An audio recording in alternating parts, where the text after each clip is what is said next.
What's up guys, it's Kyle here at Laser Everything, and today we're going to be doing something that the community has requested of us over the last couple of years, and it's to take a look at a very specific brand of fiber laser. We're going to be digging into the Cloudray fiber laser. We'll get into the details in just a moment, but if you're excited to check it out, hang tight because we're getting started right now. So first things first, I do want to share that Cloudray did send this laser over for review. Now, what does that mean exactly? It means they know they're getting our unbiased opinion, and I want you to know that too. Ultimately, whatever comes out of that box, good, bad, ugly, beautiful, whether I like it, whether I don't, you're going to know my exact thoughts and opinions and why. Ultimately, here at Laser Everything, we don't post anything we don't personally agree with, and that stands true for everything we post, including reviews. So at the end of the day, nobody gets to pick what we say except for us. So as I mentioned, we will be digging into this Cloudray fiber laser. Now, it's not just any fiber laser. This is a little different than anything we've ever touched on the channel so far. This is the Cloudray QS-50 LiteMarker Pro. That is essentially a 50-watt fiber laser, but in this case, very specifically, it is a Raycus-based source. So we've had a 30-watt Raycus-based source with the Makira that we've taken a look at before. This is the first 50-watt. We've discussed on the channel before some differences between the sources. Now in this case, it is using a frequency range that we're not really accustomed to since mostly what we use is JPT sources. So it is a 50 to 100 kilohertz range. Now that can be seen as limiting, and we're going to put that to the test. Without much ado, we're going to go ahead and move on to checking out this machine. So it looks like they took some very good care of how this was shipped. I really like the fact that this is wrapped in plastic, and it looks like a lot of the big components here are plastic wrapped too. We got a Cloudray box with no label, so let's open that up, see what that is. Some white gloves here, an RS connector cable, and we got a little mini disc. Let's see what this is. So just drivers for the RS-232. We got Cloudray glasses case, got some laser glasses. We got a nice thick power cable, 2-pin foot switch, business cards, it looks like maybe a 50 pack, some testing materials, USB flash drive, packing list. So this is all good to know, so you can make sure you have everything that you should, and a test report. Interestingly of note, I do see the RS-232 cable is included, so it looks like that's going to be included on all of their machines if that's the case, and if that's the case, then that's fantastic. I would really like to see more manufacturers including that, so that is a kudos to Cloudray on that. This looks like it's just a little test parameter. I'm really glad they gave us an actual name brand USB flash drive. This is a hefty guide here.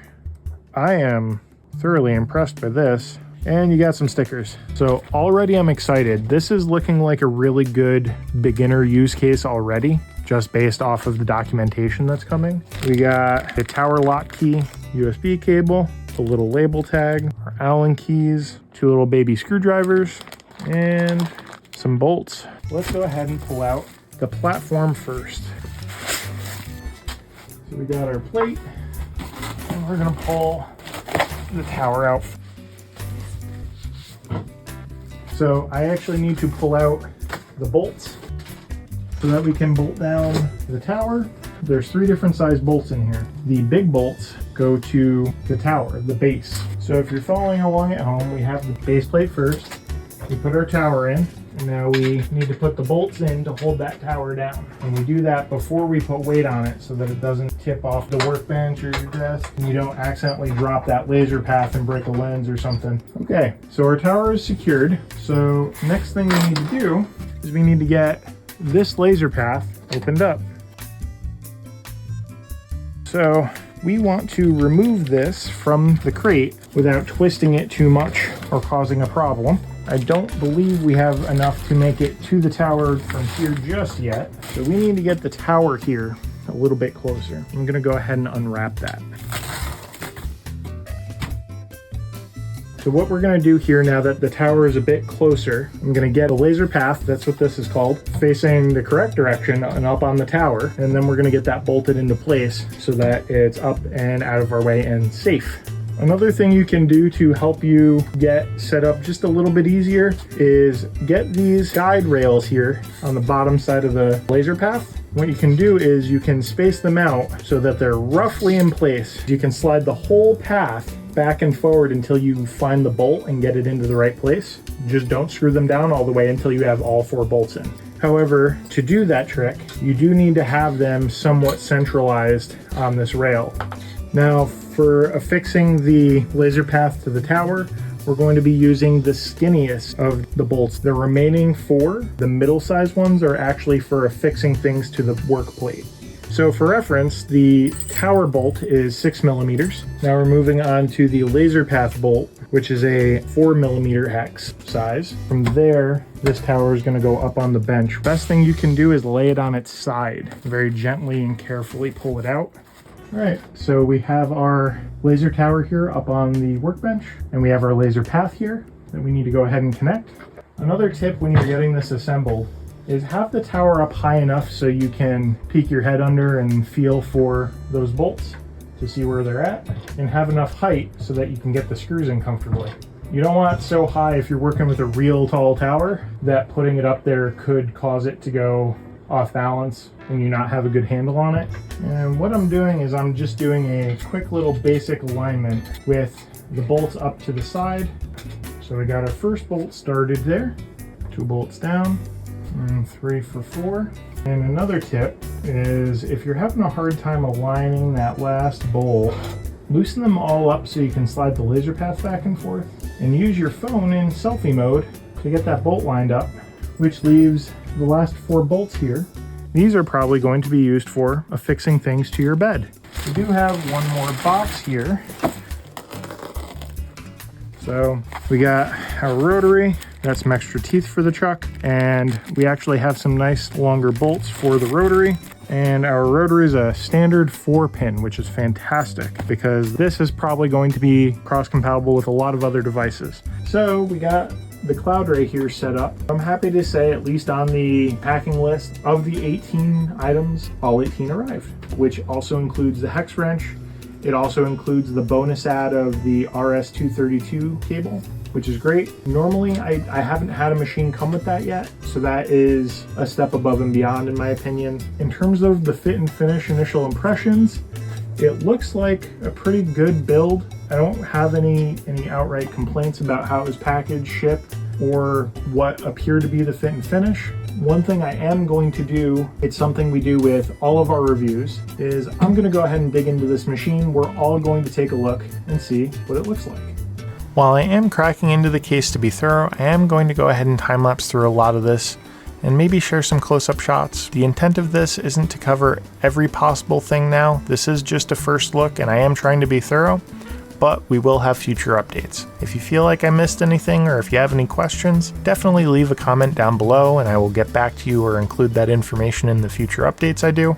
Now, if you ever need to open a similar style clamshell case like this for a laser, there's usually 2 or 3 bolts that go across the top and the bottom of both sides. Now you can simply undo the top bolts on both the front and the back, and the top panel should pull right off, should release.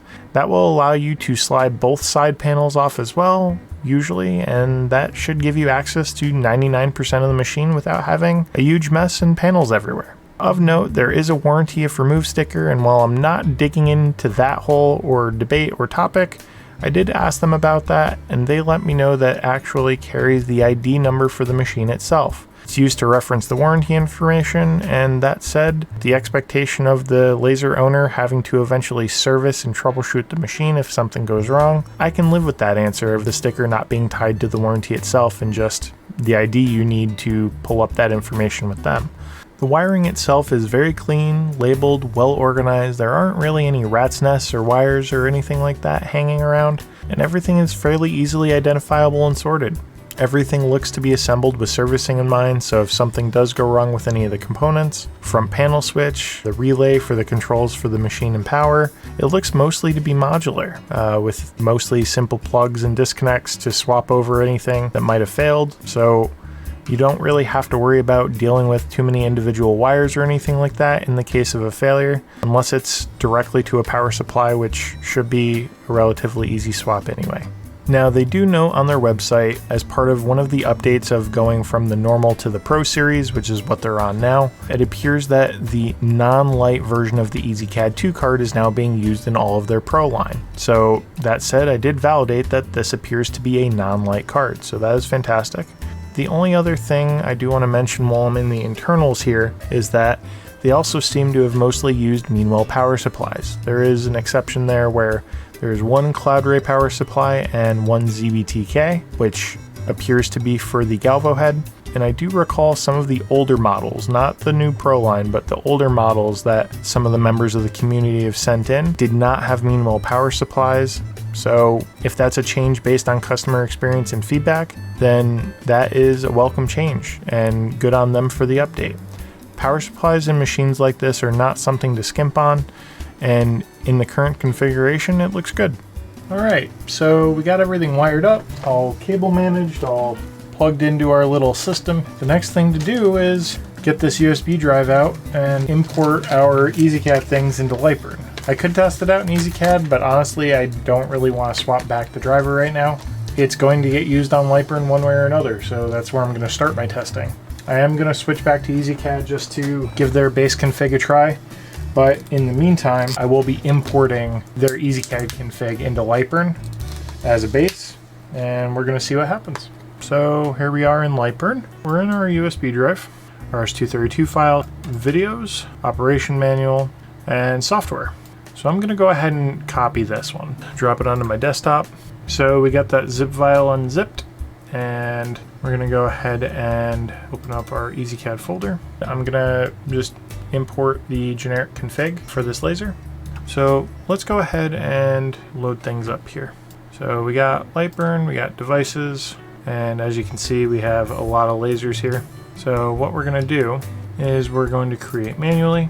We're going to scroll down just a little bit to CZ Fiber, import EasyCAD config, and we're going to navigate to our folder with our file in it. And we have two options here, Mark Config 0 and Mark Config 7. Mark Config 0 is usually what loads in EasyCAD when the software isn't connected to a device. Mark Config 7 is usually the one that is related to the config of the actual laser. So I would suggest using Mark Config 7, and let's see what it's set up for. Fiber, Radius, 200mm field size, so good so far. 50 kilohertz min, max is 100, so I'm glad to see that the frequency is actually set properly. So we're gonna go ahead and hit next. We're gonna label this and finish. So as you can see, we are all set up here, and let's get the laser plugged in and turned on. First thing I'm gonna do, just so I have a functioning set of starter settings, I'm gonna go to the lasereverything.net site, and if you didn't hear, we have a free starter set of settings for anybody who wants to get started. Big thanks to the LMA members who make everything we do possible. Thanks to their support, we were able to share these starter settings with everyone that we generated, and Alex worked very hard on. So I'm going to go ahead and download the free laser fiber parameter library. There's also CO2 gantry and CO2 Galvo here, and in case that doesn't do everything you need as a starting set, there's also the community UV, CO2, and fiber databases. So now that we have that downloaded, I've switched over to Radius QB, and it has already identified that the laser is on, and we're gonna hit load. And we're gonna go ahead and find our fiber library for LiteMarker 50-watt machines with a 200mm lens, and we're gonna load that up. So that's how you get your starter settings. Now, it may work for you, it may not work for you, it may require some tinkering and testing. So we got Cloudray test. We'll just test that out, see how it does. We're gonna turn on bidirectional fill. All right, to the laser, let's make sure we're in focus. All right, so we're over at the laser, we got our glasses. Don't forget to put these on, and we wanna lower it down until the dots align with our material. So I have a nice piece of scrap here, and I'm just gonna lower it down.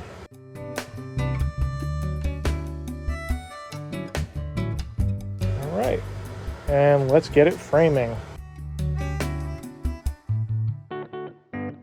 So we have an alignment laser, so that's fantastic. And next thing is we wanna get our exhaust on, and we can hit run.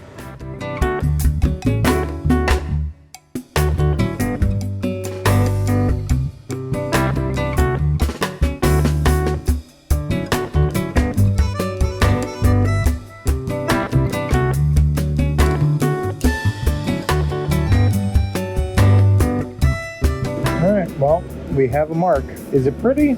It's a little burned, but we can fine tune that later. Let's throw a card under here and we'll try something different. I've switched to our steel deep engrave setting. Let's frame that up.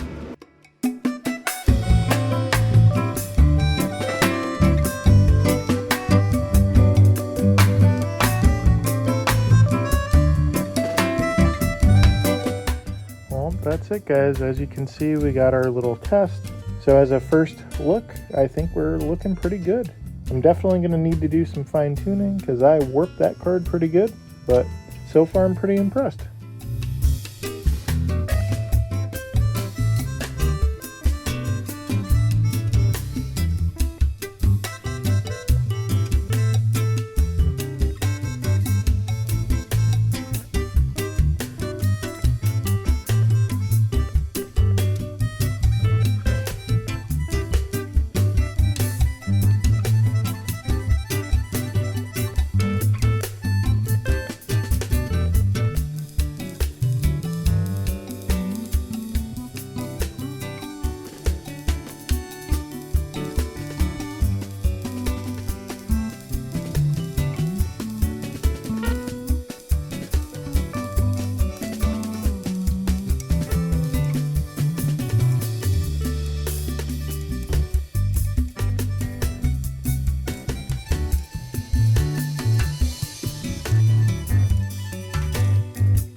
So we're just getting into the closing thoughts here, and I just wanted to dive into a couple things. For starters, the RS-232 cable that came with the laser, I think that Cloudray deserves a kudos for that. At the end of the day, they're the only manufacturer that I've had an experience with, at least, that has included this in the box with the laser. Everything that they do in terms of customer service and support is based on teams. So if you purchase a laser on one marketplace, then the team that is specifically working on that platform is responsible for doing your support.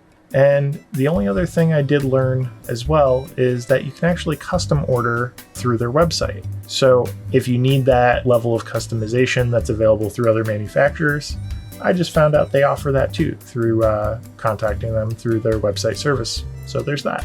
And my last point that I did want to discuss is the packaging. As you saw, it was super great. Everything was packaged well, and from the top down, everything was covered with foam, protected, and where necessary, it was covered in plastic wrap to hold everything together. Now, even with that good packaging, it did take a hit in the front during shipping, it appears, and there was a little bit of damage to the breadboard. Now, I don't fault Cloudray for that at all. It does appear to be a shipping problem. It looks honestly like somebody drove a forklift into the front of it and probably pushed it by the front of the box to move it around. Honestly, with it packaged the way it is, I think Cloudray did everything they could to keep it protected.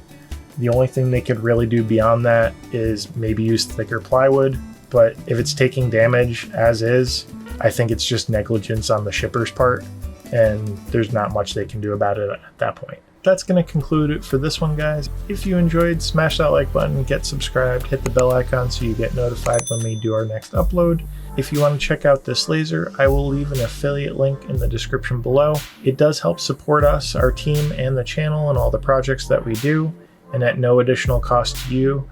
Have a great day, take care, and we'll see you in the next one.